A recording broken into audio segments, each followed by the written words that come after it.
शिवसेनेचे नेते मनोहर जोशी यांच्या नाराजी नाट्यामुळे शिवसेनेमध्ये गृहकलह निर्माण झाला आहे का? हा गृहकलह शिवसेनेचे कार्यप्रमुख उद्धव ठाकरे निपटून काढण्यास सक्षम आहेत का? अशा अनेक प्रश्नांवर आज आपण चर्चा करणार आहोत राज्याचे उद्योग मंत्री नारायण राणे यांच्याशी. सर, IBN लोकमतमध्ये तुमचं स्वागत आहे. ज्या पद्धतीनं परवा दसरा मेळाव्यातून मनोहर जोशी आधी स्थानापन्न झाले व्यासपीठावर आणि त्यानंतर एकाएकी ते पायउतार झाले, ते बघून तुम्हाला नेमकं काय वाटलं? मनोहर जोशी यांचा शिवसेनेच्या मेळाव्यामध्ये शिवाजी पार्कला त्यांना पाय उतार व्हावं लागलं, तर दोन्ही बाजूने मला एका बाजूने वाटलं की सरांनी आतापर्यंत राजकारणात आपल्या चातुर्याने अनेक सहकार्यांना असं पाय उतार व्हायला लावलं.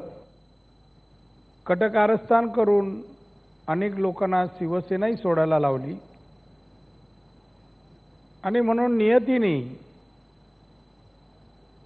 त्यांना पाय उतार व्हावं लावावं हे नियतीने त्यांनी आतापर्यंत केलेल्या कृतीमुळेच पाय उतार व्हायला लावलं असं माझं मत आहे.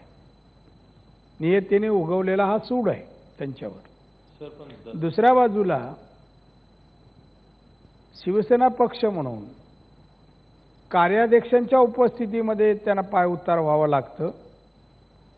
माननीय साहेबांचे सहकारी शिवसेना नेते, लोकसभेचे माजी अध्यक्ष, केंद्रीय मंत्री, महाराष्ट्राचे मुख्यमंत्री, अशा मोठ्या पदावर काम केलेला एखादा व्यक्ती वयाने मोठा आहे, मानाने श्रेष्ठ आहे, याला उद्धव ठाकरेंनी अशा तऱ्हेने पाय उतार करायला नको होता हेही त्यावेळेला वाटलं. ते मंचाकारून खाली जात असताना त्यांना थांबवायला पाहिजे होतं आणि जे शिवसैनिक घोषणा देत होते त्यांना घोषणा बंद करा अशी तंबी द्यायला पाहिजे होती. पण शेवटी उद्धवजी आतापर्यंत त्यांनी अनेक लोकांना पाय उतार करताना जो फॉर्म्युला वापरला तो इथे वापरला तर स्पष्ट झालं. घोषणा द्यायला लावणारे तेच आणि त्यामुळे मनोहर जोशी पाय उतार होताना त्यांनी थांबवलं नाही असं माझं स्पष्ट मत आहे. तर तुम्हाला असं म्हणायचं आहे का की शिवसेनेतल्या एका गटानं हे ठरवून केलेलं एक तिथं कारस्थान होतं? म्हणणार नाही गट कसलं शिवसेनेमध्ये. हे उद्धव ठाकरेंनी हे रचलेलं एक कारस्थान आहे असं मला स्पष्ट वाटतं. म्हणजे ज्या घोषणा दिल्या गेल्या एका कोपऱ्यातून प्रेक्षकांच्या आणि त्यानंतर मनोहर जोशींना असं वाटावं की आपण आता इथून चालतं व्हावं, इतकं ते वातावरण तापलं होतं आणि तिथं जोशी सरांना थांबवलं गेलं सुद्धा नाही. तर हे सगळं काही रचलेलं होतं. हे अपमान, हे त्यांचा अपमान करायचा, अशा रीतीने त्यांना जायला भाग पाडायचं, हे पूर्वनियोजित होतं. सर, तुम्ही म्हणताय हे पूर्वनियोजित होतं, पण आता तेव्हाची जर का वस्तुस्थिती बघितली, सर्वजण आधी स्थानापन्न झाले होते व्यासपीठावर, त्यानंतर जोशी सर आले, ते बसले आणि त्यांना एकाएकी असं वाटलं की आता आपण इथून चालतं व्हावं. त्यामुळे अशीही एक चर्चा आहे की जोशी सर आणि उद्धव ठाकरे या दोघांनी मिळून हे एक रचलेलं एक स्टेज मॅनेज असा हा शो होता. नाही, असं काही नाही. अपमान करून स्वतःहून माणूस कशाला स्टेजवर येईल? आपला अपमान होणार आहे कळलं असतं तर सर आले असते कशाला? सरांच्या बाबतीत तर मी एक वाक्य म्हणतो, जसं लोकमान्य टिळक स्वराज्य हा माझा जन्मसिद्ध हक्क आहे, तसं सर म्हणतात अपमान सहन करणं हा माझा जन्मसिद्ध हक्क आहे. असं जरी असलं तरी अपमान होणार आहे म्हणून ते स्टेजवर आले नसते.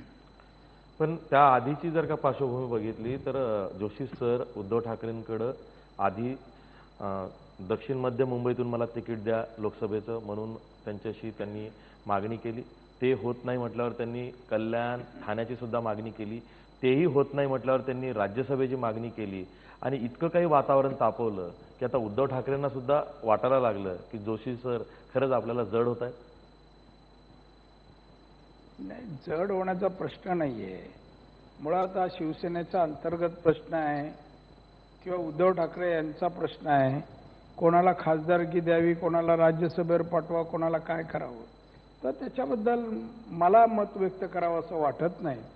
आता ते मनोहर जोशी त्यांच्या पक्षात आहेत, तोपर्यंत त्यांना काय द्यावं देऊ नये हा कार्याध्यक्षांचा विषय आहे, त्याच्यावर आपण का मत व्यक्त करावं.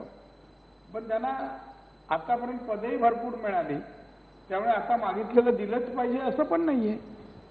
पण आता पुन्हा प्रश्न हाच येतो की तुम्हाला इतकी पदं मिळाली तरीही तुमचं समाधान होत नाहीये आणि तुम्ही आणखीन पदासाठी पक्षाकडे अपील करताय, हे कितपत तुम्हाला रुचतंय? म्हणजे तुम्ही सुद्धा माजी शिवसैनिक एवढंच नाही तर तुम्ही शिवसेना घडवण्यात तुमचा सुद्धा सिंहाचा वाटा आहे.